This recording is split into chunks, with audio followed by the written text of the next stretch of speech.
Hey guys, this is Nate from RunDreamAchieve.com. Today's video I wanted to talk on periodization for running performance. And the reason why I wanted to make this particular video is because I have had a lot of athletes online as well as offline ask me questions in regards to periodization and kind of what is involved and what you really need to be focusing on.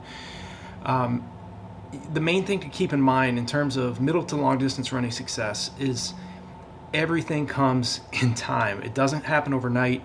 You have to set up your training in a way that's going to get you the biggest return on your investment. And the key thing to keep in mind when it comes to success as a middle to long distance running specialist is the fact that great results are going to come over a long period of time. It may take you many years, it may take you a decade to get to a point where you're running at the type of level that you're dreaming about. I mean, it took me 15 years to break a 220 marathon.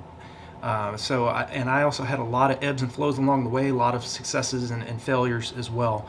But the way I try to really focus on the way I've built my training courses as well as my training programs on RunDreamAchieve.com is really revolved around four areas in terms of periodization for running performance and success.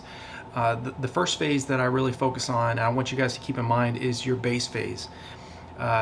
You need to be focusing on first laying the foundation for your build up to your peak event. You cannot just, a house cannot be built without a foundation. So you have to really focus on spending the first, in this case, if it was say a 16-week block of training, I would focus on the first 4 weeks of just building base volume, easy mileage, just getting your tendons and your ligaments and your physiology prepared for what you're preparing it to do over the long term. So building that base is really key. And in terms of periodization, you want to it's all based around gradually over time increasing the intensity, increasing the duration of your workouts, and then at the end, focusing on what I believe in is a 10-day tapers phase. I want you focusing on building easy mileage, building that foundation. That way you can be prepared, as prepared as you possibly can, to start implementing faster, more specific types of training into your routine. The second phase of the RunDreamAchieve periodization philosophy is really based around the strength phase. This is where you start to focusing on implementing fartlek workouts, more higher paced long runs, longer durations spent at your anaerobic threshold. So we focus a lot on doing those tempo runs where you're not so much just focusing on just jumping into doing, say, long tempo runs of say like 8 to 10 miles in length. You start off between 2 to 3 to 4 miles in length, and then as you progress and as you get fitter, you start focusing on longer durations spent at your lactate threshold or your anaerobic threshold. So really a lot of the running courses that I have on RunDreamAchieve.com as well as the training programs are really built around first allowing the athlete time to build that strong foundation, that strong base of mileage. You're not focusing on any type of track workouts or any type of road workouts.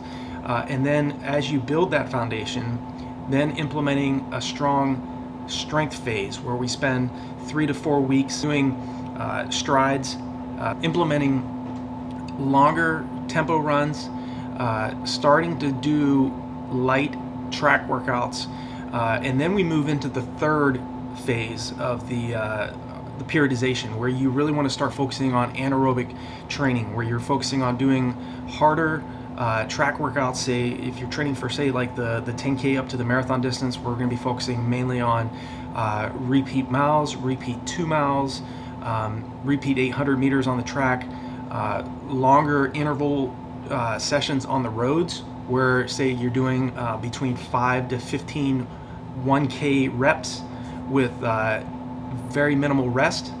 Again, you don't want to just jump into training extremely hard when it comes to trying to progress as a middle to long distance running. Everything comes in steps. So we focus on building that base, building that foundation of easy mileage, where you strengthen your body and you gradually over time implement stronger workouts and longer workouts. Then we go into the strength phase where we're focusing more on implementing moderate to hard workouts, such as tempo runs at a shorter distance, and then moving into longer durations. And then we start focusing on the anaerobic work. We start working on the real hard speed workouts where you're really working that leg turnover, focusing on form, so that you are well prepared to be able to sustain paces longer over a longer period of time. And most importantly, you're able to clear that lactic acid that's building up in your bloodstream better than your competition, because regardless how well prepared you are anaerobically, how well you prepared mentally for what you're trying to do, it's going to hurt in the race. There's no rest in a race. So it's how well prepared you have become on an aerobic level as well as an anaerobic level to be able to clear that lactic acid faster than it's building up. That's why the best middle to long distance runners make their performances look so easy. And that's why your competition, whether it's you're training at the local level or you're training at the national level or the elite level, the reason why these athletes are making it look so easy is not because they are necessarily more talented than you. If you're lacking in talent, like say I was, you have to make up for that in your work ethic. You cannot have any slack in regards to your preparation. If you're lacking in talent, then you have to make up for it in your how well prepared you are in your work ethic. So the anaerobic phase is very key because we're training at paces that are at closer to your maximum heart rate. It's at doing those once per week VO2 max workouts where you're training at closer to anywhere between 95 to 100% of your maximum heart rate. All of these phases, as well as the last phase of my philosophy in terms of periodization and running performance, is your peaking phase, where you're dropping your intensity, you're dropping the volume of your workouts. And I believe in, rather than doing a 3-week taper, doing a 10-day taper. And that's how all of my training programs as well as my running courses are set up. Mainly because over the years, when I was training for anywhere from the 10K up to the marathon distances, I always felt more lethargic and fatigued when I did a 21-day or 3-week taper. I've done tapers like that where I've ran pretty decent, but I've always felt that a 10-day taper, every time I did a 10-day taper, I would always get a personal best or always run very, very well, because you're not shutting down, you're not closing down your intensity or your volume so far out. 3 weeks out is still relatively safe for the most part, but I've always felt that a 10-day taper will keep your legs reminded of what you're preparing them to do. And then once you hit 10 days out, that's when you significantly drop your distance, of the distance of the long runs you're doing, the volume you're doing, and especially the intensity. That way you're allowing your body time to recover from those hard anaerobic workouts as well as those long runs. I'm a big believer in not just spending every single weekend doing long, slow distance running, long, slow mileage. Yes, you can still get great results by just doing base mileage. There's some athletes out there that can really run very well just running easy mileage for several months. And you may be one of those types of athletes. But in terms of periodization, I want you always to remember that it's about setting up your training in steps, in periods of time. Like when I was in college, we didn't just jump into doing mile repeats at about 94% of our best time for the mile. Like at Malone University in Canton, Ohio, we started off our cross country season doing 3 weeks of mile repeats on the grass at 85% of our maximum best time, or our personal best time. So for me, my best time was 4:22, so we would round it out to 4:20. So I'd usually start the first phase of our periodization at doing mile repeats 6 times 1 mile on the grass at 5:05, which was 85% of my best personal best time for the mile. And then after those 3 weeks, we would move to 88%. So it would be around 4:53 to 4:55. And we would do that for 3 weeks. So you want to gradually, over time, as you get fitter, increase your intensity, and then as you start to rest and you start to move into your peak event, then you want to start dropping volume and dropping intensity. That way your body has time to recover. You've done the hard anaerobic workouts. You've prepared at paces that are much, much faster than your goal race pace. And especially if you're training for the longer distances, 10K up to the marathon distance, you've spent that time training at paces that are closer to your 3K to 5K race pace.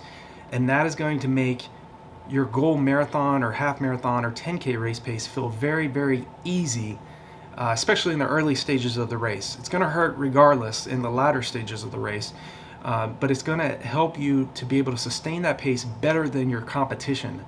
And again, we're talking about periodization here, but there's also a big component of running success, and that's your mental mindset, your focus and drive and motivation to get out the door. There are a lot of athletes that are going to skimp on their training, and they may not want to go out and do that second workout. So it's up to you to mentally rehearse, mentally get yourself focused and in that mindset of a warrior and a mindset of a champion, somebody that's going to be willing to put in the work that your competition simply is not going to be willing to do. And it's also, running success also comes down to the other components of your preparation. What are you doing when you're off the track and off the roads? Are you getting enough rest? Are you eating well? Are you taking your nutrition seriously? If you have an injury or you have something that's causing you issues while you're running, are you getting in the pool instead of getting on the roads or on the track? Getting in the deep end of a pool, taking out all impact off your ligaments. If you have any type of issue physiologically, you need to get in the deep end of the pool where you have no impact, and you can mimic land running and have that resistance of the water instead of risking an injury continuing to run on land or on grass or other types of surfaces. It's much better to be cautious rather than continue to push yourself when you know if you continue to do that, it's going to cause you issues. Be smart in your training. Athletes that get the best results are not always the hardest workers. They're the smartest workers. They're the smartest athletes, the athletes that are willing to not focus so much on quantity, but they're focusing on quality. They know that higher mileage is not always the answer. Smarter training is. So I hope this video on periodization has been impactful for you. Again, there's 4